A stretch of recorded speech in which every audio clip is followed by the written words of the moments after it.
So what are the things that we should think about as we're approaching financial freedom, or in some cases, retirement?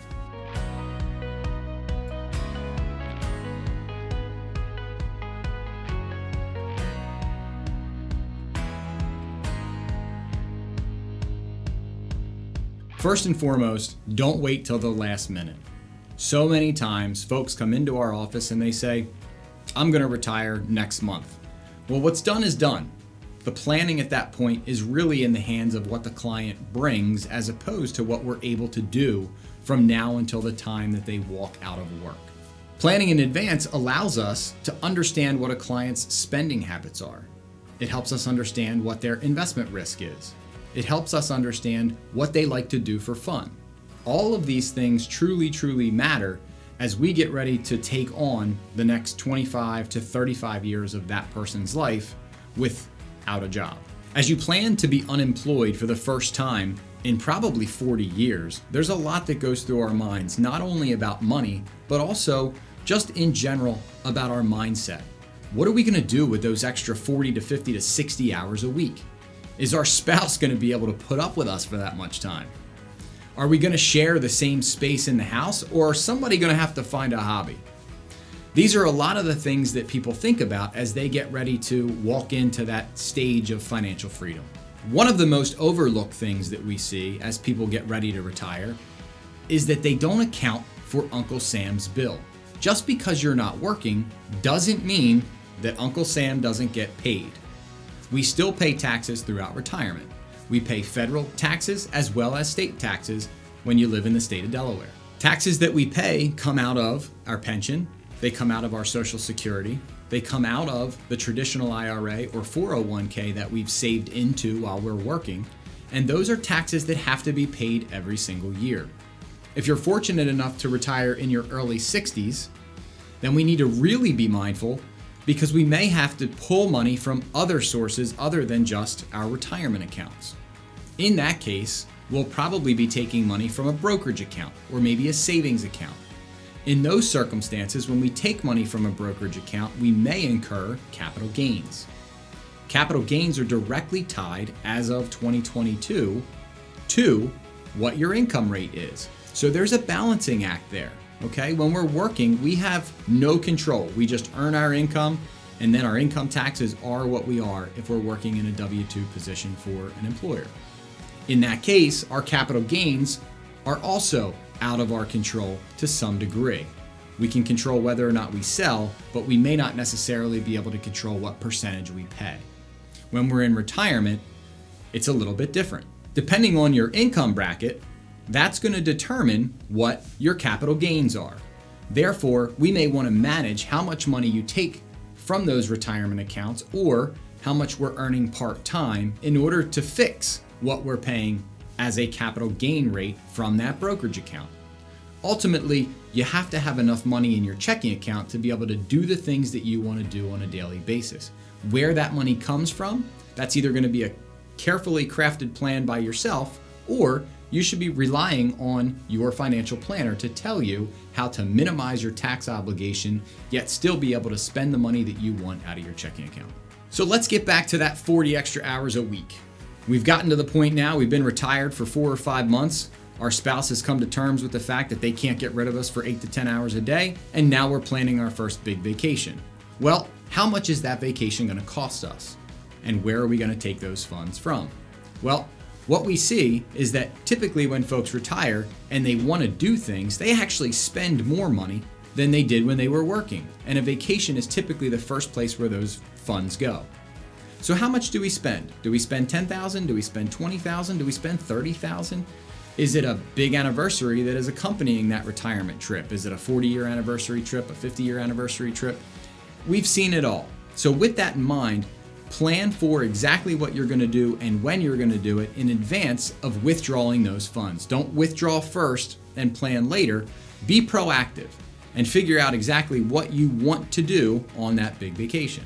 Some other things that happen in retirement, or when you're in financial freedom, is that we still have to buy a car, right? Cars don't last forever. So at some point we need to make a decision. Are we going to buy a $30,000 car, a $40,000 car, or maybe more? And how do we pay for it?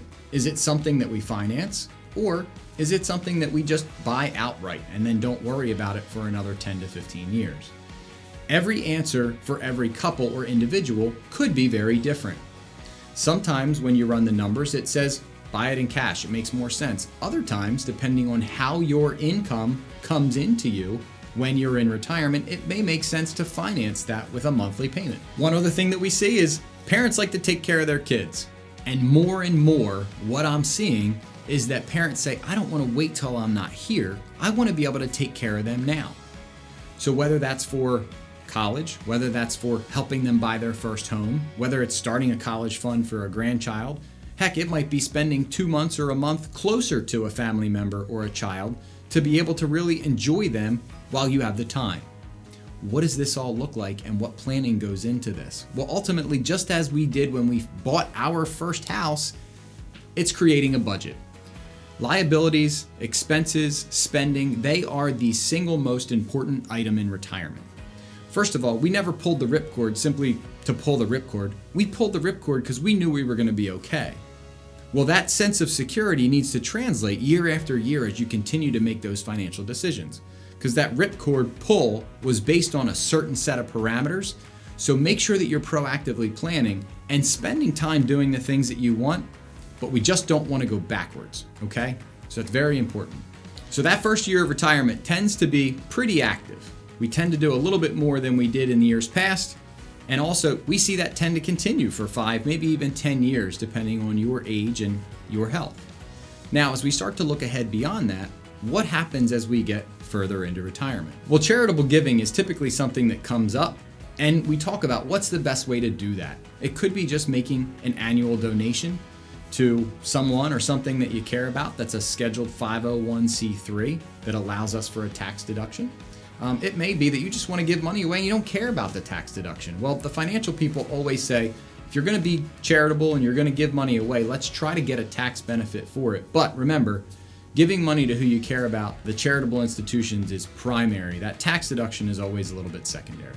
Nonetheless, whatever you have an affinity for, there could be an efficient way to give money, all right? So sometimes we talk about doing this in a grouping fashion. So when we give money in a grouping fashion, that means that we give 2 years worth of contributions to the charitable institutions that we love, simply because of the fact that with the standard deduction and the way it is today, if our gifts aren't large enough, we may not actually get true tax credit for them. So grouping is a way to do 2 years worth of gifts in one, then skip a year, take the standard deduction, and then group again in the following year. So when you look at your tax bracket and you look to see whether or not you're itemizing, or if you're taking the standard deduction, in that window for itemizing, there's about a $10,000, $14,000 gap depending on your overall deductions. So with that, we want to make sure that your charitable deductions, if you group, are large enough so that you're getting credit and are able to itemize. And then when we start to talk about financial strategies in retirement, other things to consider. So if we retire at, say, full retirement age, so most folks now that's somewhere between 66 and 67, we don't have to begin taking required minimum distributions until age 72. Required minimum distributions apply to your qualified retirement accounts, IRAs, 403Bs, 401Ks. And what that means is that the government wants you to begin taking distributions from those accounts that you've saved into for retirement by the time you reach age 72. So from 72 until the day that you're not here, we're forced to take an annual distribution from those qualified retirement accounts. Well, there tends to be this little window when we retire until we have required minimum distributions where we may not have to take anything. What happens during that time frame is a lot of times we see folks have a very low tax liability.